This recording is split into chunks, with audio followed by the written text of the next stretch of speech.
In 1985, in an effort that I joined, inspired by Senator Helms, to acquire enough shares of stock in CBS Corporation to get Dan Rather fired and thereby eliminate the bias, the liberal bias at CBS News, CBS sued me.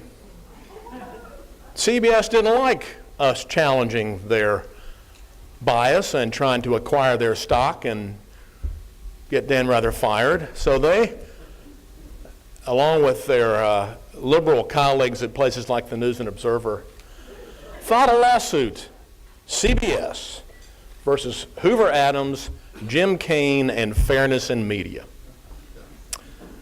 Hoover Adams and I hired the best, most effective, most conservative lawyer in America, John Bolton. John was my lawyer.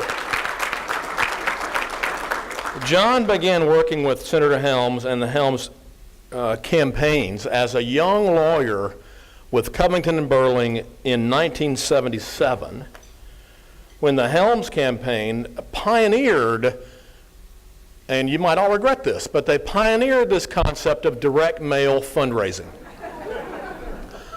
The first to ever use direct mail to raise money. Now, you probably don't ever get those letters anymore, but back in those days, the laws around what you could say, how you could raise, how you report money raised through mails were very murky. And the Federal Election Commission and their allies, like the News and Observer, didn't like our success, and so they gave us a lot of problems, raised a lot of legal challenges, and in 1977, Carter Wrenn and Tom Ellis turned to a young man recommended by Richard Viguerie, and John was just a young associate at Covington and Burling at the time.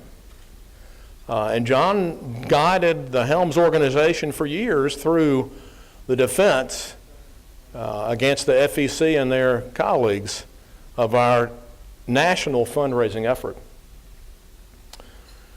In 1980, Senator Helms, along with friends like Tom Ellis and John Pope and Carter Wrenn, mounted the largest independent expenditure campaign for a political candidate at that point in America's history, the Americans for Reagan campaign to re-elect President Reagan. If you remember, Tom Ellis, Carter Wrenn didn't have all that much confidence in the Reagan campaign, and as happened in North Carolina in 1976, they wanted to make sure that they controlled and spent money in a way that they thought was best to get Ronald Reagan elected. So the Americans for Reagan campaign, $25 million campaign, with a lawyer named John Bolton. Also got some lawsuits started. Somewhere along the way, in fact, I have this fantastic photograph of Carter Wrenn and John Bolton and me on election night. I think it was 1978. I'm not, maybe in 84. I can't remember. But it's a picture, and of course, Carter's jaws are just flapping, and John's bushy red hair and bushy red eyebrows and bushy mustache. It's this humongous grin that just shows the ecstasy we all felt when Senator Helms got reelected. You remember that, John? I tried to find that photograph, but I wanted to put it up there, darn it, but I couldn't find it.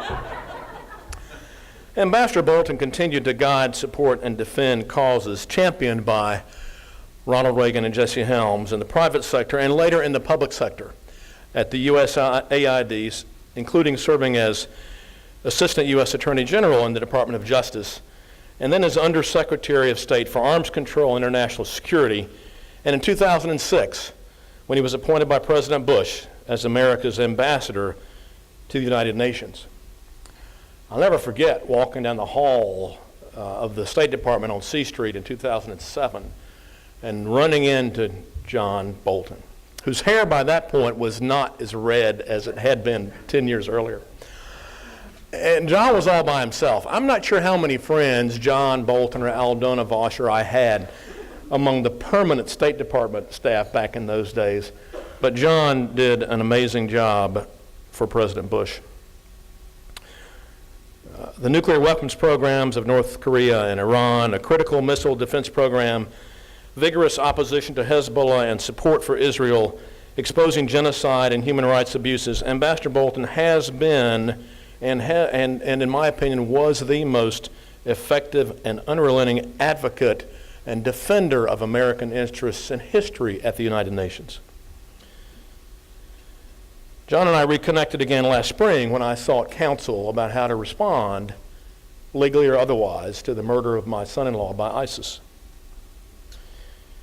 So I know firsthand the dangers and threats that exist in this world, and I know how badly President Trump needs this man by his side. Let us hope that that will happen soon.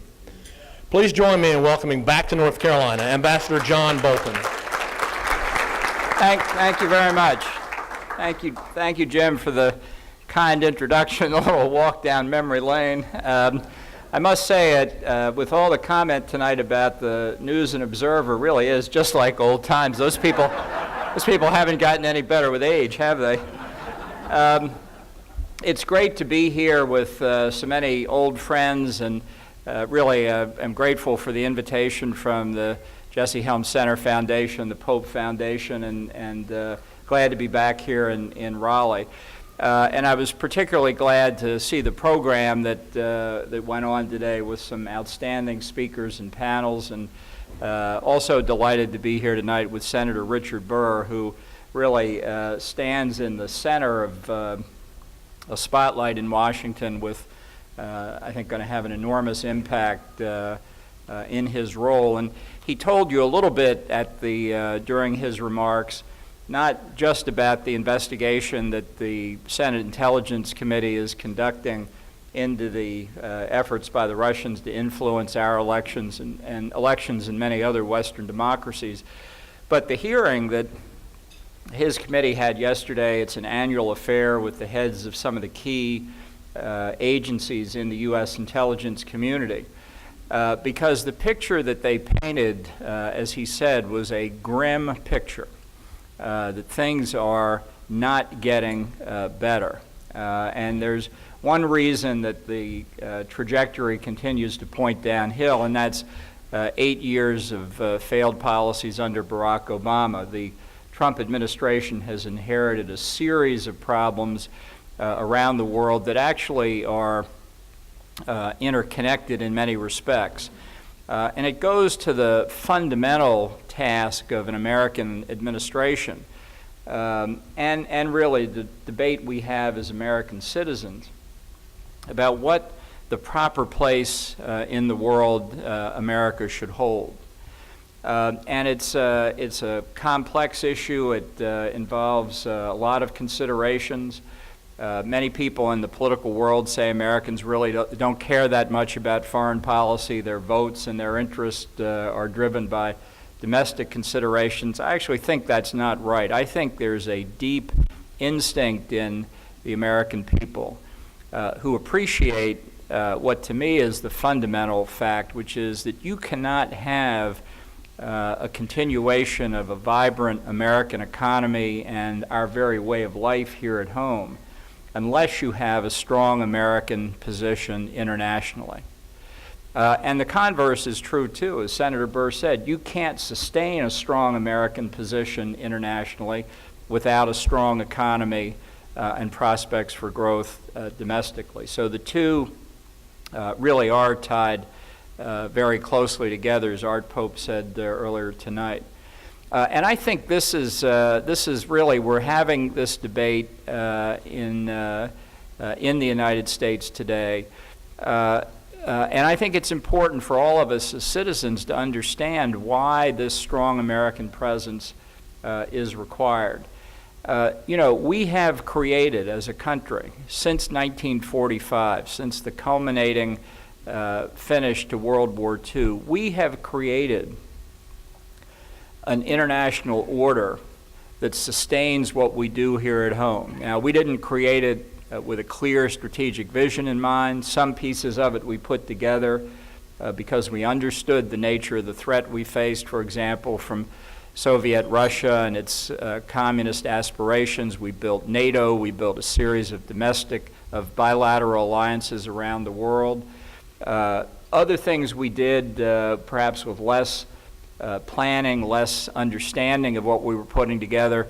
In a way, you could say we built this really minimal international order, as they said about the acquisition of the British Empire. It was acquired in a fit of absence in mind. We didn't fully understand what we were doing, but each of these pieces fits together and helps ensure whatever level of international stability and security there is around the world. That is what has allowed the enormous growth of international trade, investment, financial movement, personal movement, communications in this 70-plus years since the end of World War II. Now, we did it through a system of alliances. We did it in a lot of very complex ways, and there's a strong feeling among many people in this country that a lot of other people benefit from what we did and don't pay their fair share of the burden. And to a certain extent, that's true. There's no doubt about it. I've been in more discussions than I can tell you with over time, and I bet Jim and Aldana have as well, about getting our NATO allies to pay their fair share of the alliance. We're seeing a debate in the Trump administration about that right now. And I don't dispute that a lot of our good friends are kind of free riders in many respects. But let's be very clear. We built this minimal international order for ourselves. Others benefit, but we didn't build it for them. We didn't do it out of altruism. We did it out of basic self-interest. And the reason for that is, if we didn't do it, nobody else was going to do it for us. The United Nations wasn't going to do it for us. That's one thing Jesse Helms understood better than almost any American politician during his time in office. But none of our friends were going to do it either. European Union can't do it. We do it. We do it for ourselves, we do it for others, but fundamentally, we are responsible. It's not, I called it a moment ago, an international order. It's really an American international order.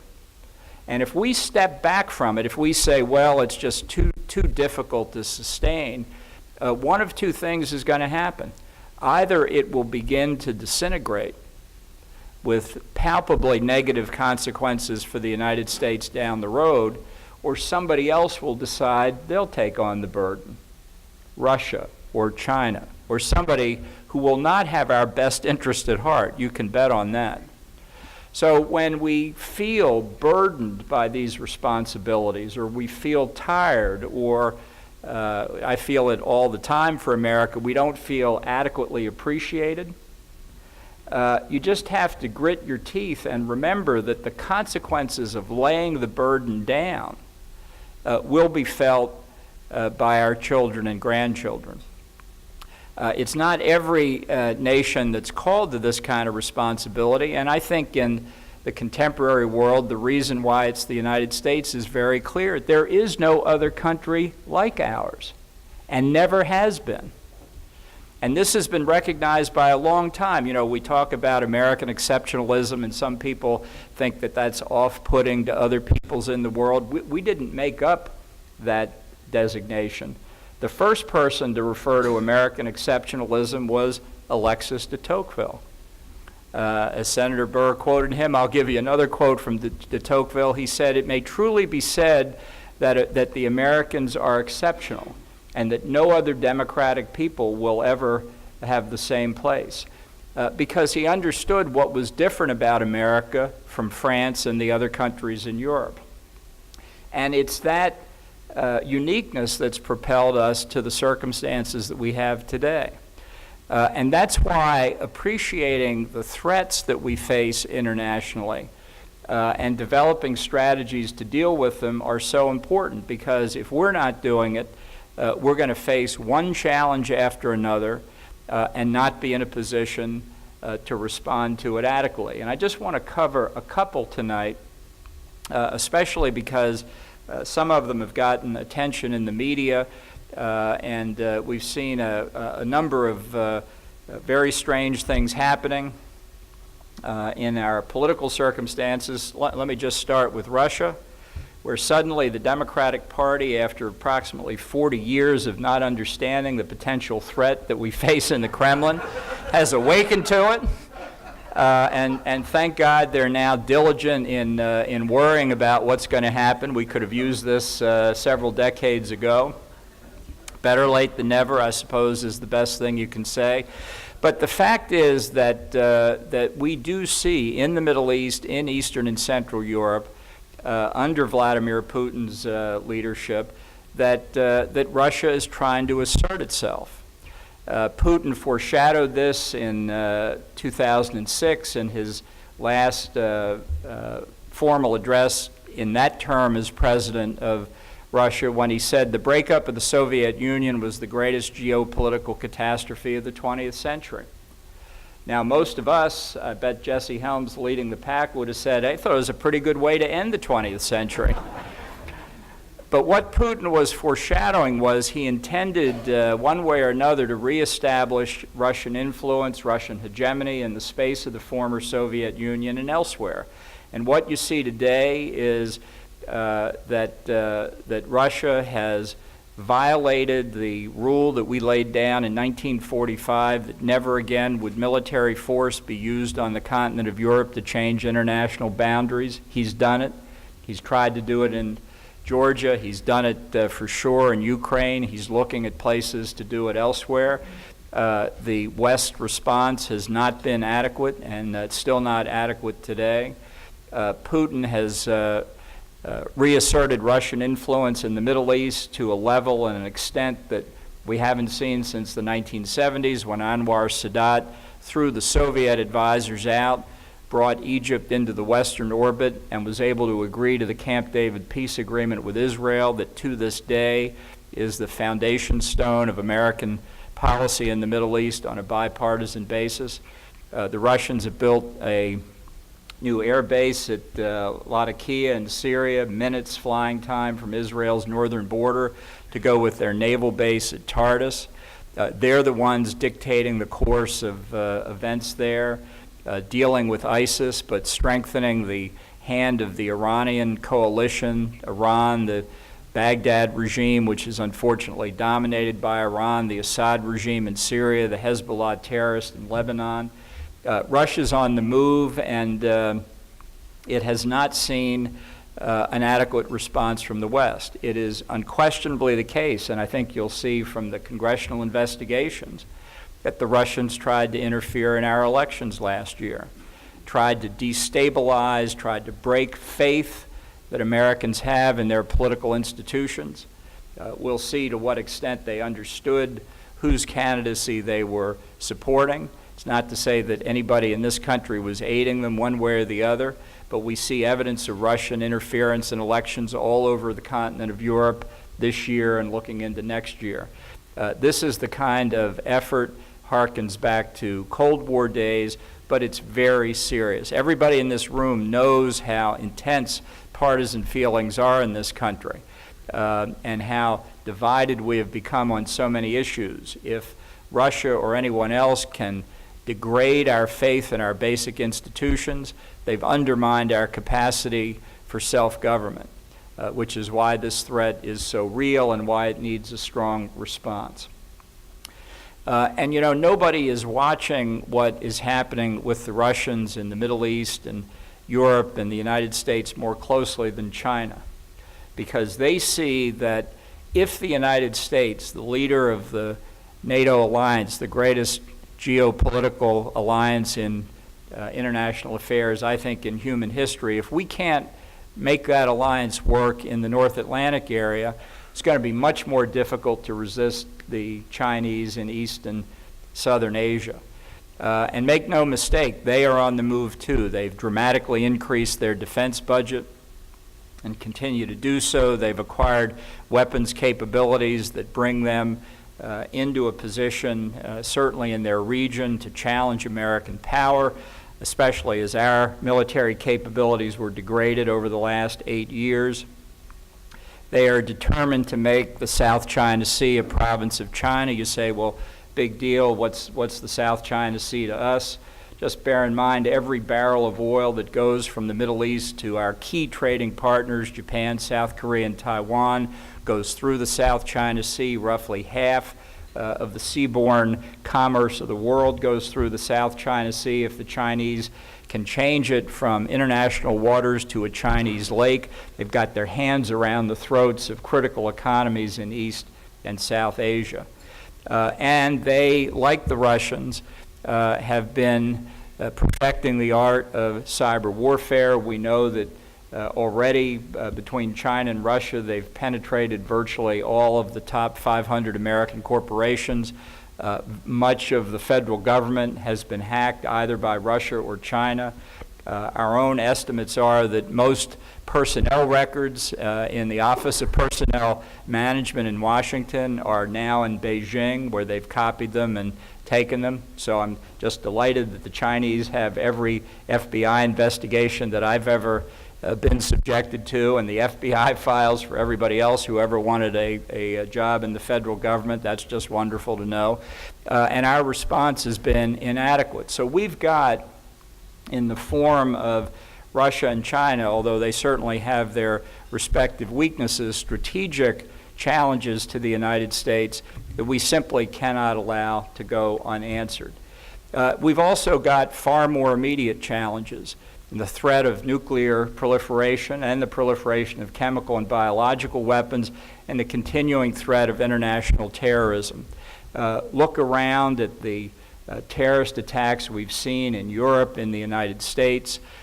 Even though ISIS may be under enormous pressure now in the caliphate it is declared in Iraq and Syria, the fact is that all across the broader Middle East, beginning at the Atlantic edge of Africa and sweeping all the way over to India, state structures that have existed for many, many years, some of them going back to the Versailles Treaty after World War I, when the Ottoman Empire was broken up. These state structures are crumbling. Governments have dissolved and anarchy rules in country after country. The government of Libya barely functions, and Libya has become a host to terrorist groups and warlords as the country is broken apart. Boko Haram continues to rampage across Nigeria and Cameroon along the seam between Saharan and sub-Saharan Africa. Somalia hasn't had an effective government in 25 years. The Sudan has descended again into civil war. Yemen has completely failed as a functioning state. The Egyptians have lost control at night of the Sinai Peninsula. Iraq and Syria, obviously a host for ISIS, have broken apart. And this disintegration of these structures gives the opportunity for terrorist groups, human traffickers, narcotics traffickers, to take root and threaten Western Europe and the United States. And trying to put that back together is not going to be easy. One reason that it's happened has been the withdrawal of American interest from the region over these past years. It has endangered our friends like Israel and the Arab states, the oil-producing monarchies of the Arabian Peninsula. So terrorism remains something that we have to focus on. It's not caused by poverty. It's an ideology. I think the president's exactly right to say you've got to call it what it is. It is radical Islamic terrorism. This is not a knock on a religion or an ethnic group. King Abdullah of Jordan has called this struggle a civil war within Islam. I think he's exactly right, and if it's good enough for the Muslim king of a Muslim country, it ought to be good enough for us to be able to understand, because it's actually been Muslims over these past several years who have borne the brunt of the tragedy from the terrorist. But if we ignore the problem, the threat will only continue to grow. And when you look as well at the possibility of the perfect storm of terrorists getting hold of nuclear, chemical, or biological weapons, imagine what 9/11 would be using these weapons of mass destruction instead of the method that they did use, which is why the threat from Iran and North Korea is something that isn't distant anymore. You know, the Iran nuclear deal that Obama signed, I've compared to an American diplomatic Waterloo. It is the single worst international agreement, the most dangerous thing I think we've done in our entire history. It gives people the false sense of security that the Iranian nuclear weapons program is under control. It most certainly is not. And the idea that Iran ever had any intention to comply with it, I think, has been belied, despite the State Department's recent certification of Iran's compliance in multiple respects over the past now almost 2 years since it was signed. When you look as well at Iran's role as the world's central banker for international terrorism for the past 37 years, add to that the nuclear threat that they are working toward, you can see why the Middle East faces an existential threat that will have an enormous impact on the United States. North Korea, which has worked closely with Iran on its ballistic missile program for 30 years, and quite likely has on the nuclear side as well, is estimated by our military commanders in South Korea to be very close to being able to mate a miniaturized nuclear device to a ballistic missile and hit targets in this country. Some estimate that capability to be next year.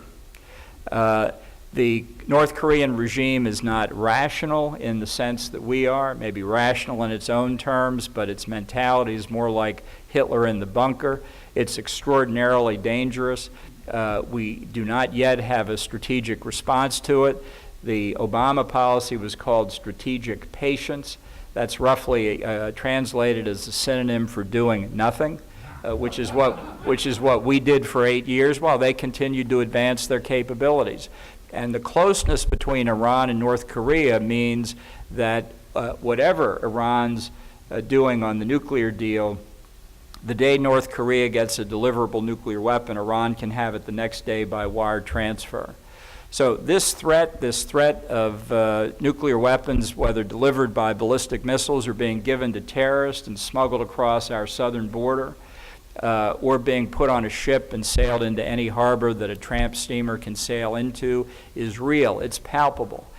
This is what we need to be talking about to understand the nature of the threat and to develop strategies to defeat it. I think the single most important thing that President Trump has done since he took office, although it hasn't gotten a lot of attention, is reverse 8 years of decline in our military budget, to increase it, to try and build back the capabilities we need. My only criticism would be the increase has not been big enough. I understand why we want to cut our annual deficits and reduce the national debt. I'd simply recommend cutting more wasteful domestic spending. You know, you could imagine cutting domestic spending all the way back to the pathetically low levels of, let's say, 2008. Remember that? And you'd still have adequate room for increases in the military budget. But if we don't build that capability back, we will be unable to reestablish the structures of deterrence that are so critical to avoid the challenges in the first place. We're not eager to use military force. We want to see it used as a last resort. And the way you do that is by building positions of strength that cause your adversaries to say, we're not even going to think about challenging the United States. That's what Ronald Reagan and others meant when they talked about peace through strength.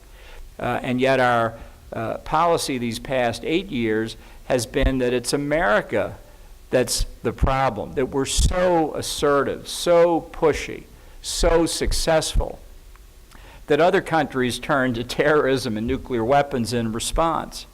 And so the theory was if we could only convince Iran and North Korea that we don't have hostile intent, they'll begin to behave like civilized nations. Well, we've tried that and it hasn't worked. And it's not going to work, and we're running out of time. Nobody wants to find out what the end result of the development of these kinds of capabilities is. Nobody wants to see a return to a world like the Cold War, where we were at sword's point with the Soviet Union, to see the same return with Russia or China. We have an opportunity in the next 4 years to reestablish these positions of strength, these structures of deterrence. And if we fail to do it now, the consequences, I think, will come thick and fast. And this is why, as citizens, I'm actually optimistic. I know the picture I've painted isn't the most encouraging. I like to say I spread sweetness and light wherever I go. But the fact is, you have to know what the threats are that you face so that you can take adequate steps to protect against them. And we have it in our power to do it. And that's why, to me, the work of the Jesse Helms Center is so important, because Helms understood this every minute he breathed. And his interests were very wide-ranging, but he knew more than anything else that if the United States is not safe, then freedom is not safe in the world, and it's not safe here at home. So in his memory, I say, we've all got to get back to work and make sure that we don't forget the lessons that Jesse Helms taught us. Thank you very much.